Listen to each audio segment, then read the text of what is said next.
सकता जब तक उसके साथ एक फ़ौजी ना हो।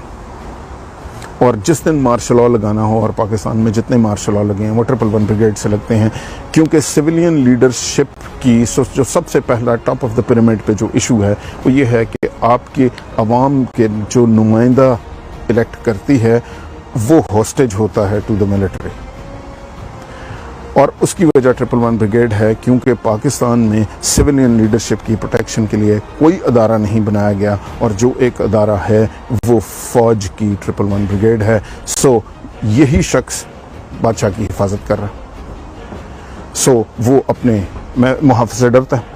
जिस दिन मार्शल लॉ लगना होगा, सिर्फ एक ब्रिगेडियर को फ़ोन जाना है 111 ब्रिगेड के कि जी मार्शल लॉ लग गया, तो मार्शल लॉ लग गया, और दूसरी तरफ कोई है नहीं। अब अमेरिका में क्या स्ट्रक्चर है? अमेरिका में तमाम सिविल स्ट्रक्चर को प्रोटेक्ट करने के लिए सीक्रेट सर्विस है। सीक्रेट सर्विस पहले डिपार्टमेंट ऑफ ट्रेजरी को रिपोर्ट करती थी, अब होमलैंड सिक्योरिटी को रिपोर्ट करती है।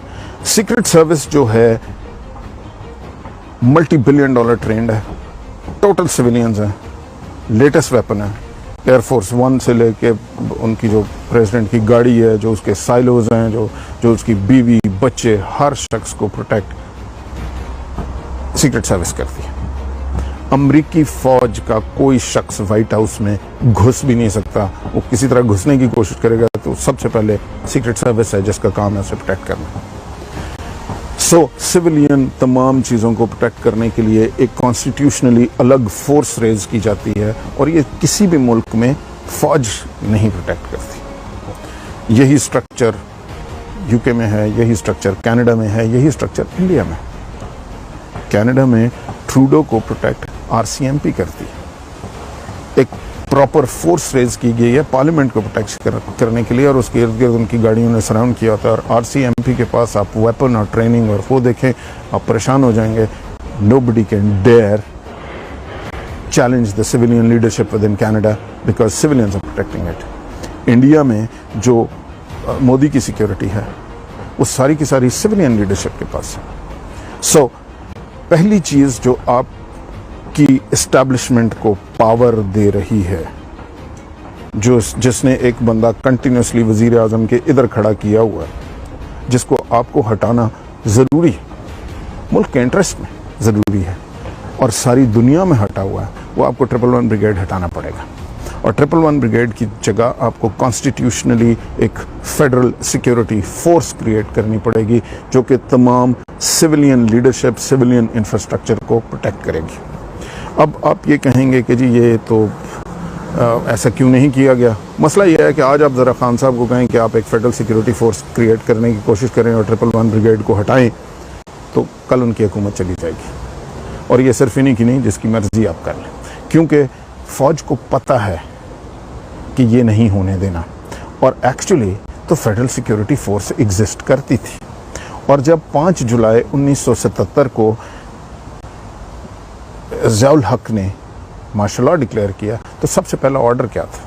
सबसे पहला ऑर्डर फेडरल सिक्योरिटी फोर्स को डिसबैंड किया गया, ख़त्म कर दिया गया। बड़ी इंटरेस्टिंग है।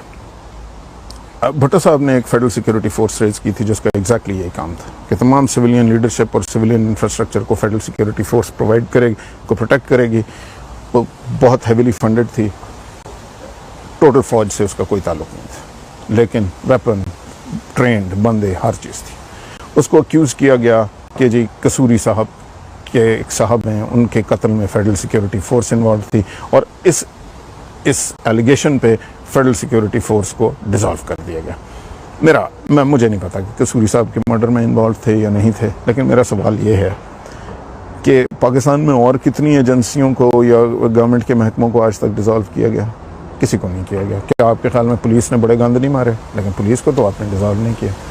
कस्टम ने बहुत गंद नहीं मारे, उसको तो डिसॉल्व नहीं किया। FIA ने बहुत, कौन सा महकमा है जो किसी ना किसी चीज़ में इन्वॉल्व नहीं रहा, लेकिन कोई ऐसा महकमा है जो कि आज तक बैन किया गया हो? फेडरल सिक्योरिटी फोर्स सबसे पहला ऑर्डर मार्शल लॉ लगते ये था कि इसे बैन किया जाए, क्योंकि फ़ौज को ये आइडिया था, फ़ौज को नहीं कहना चाहिए, मैं कहना कि जी दिस इज़ रॉन्ग, इस्टेब्लिशमेंट, वो चीदा जर्नैलों को ये पता है कि अगर एक ऐसी फोर्स बन जाती है जो कि अगर हम मार्शल लॉ लगाने के लिए वज़ीर आज़म के घर की तरफ चलेंगे तो वो बंदूकें लेके सामने खड़े होंगे। तो उस दिन से इस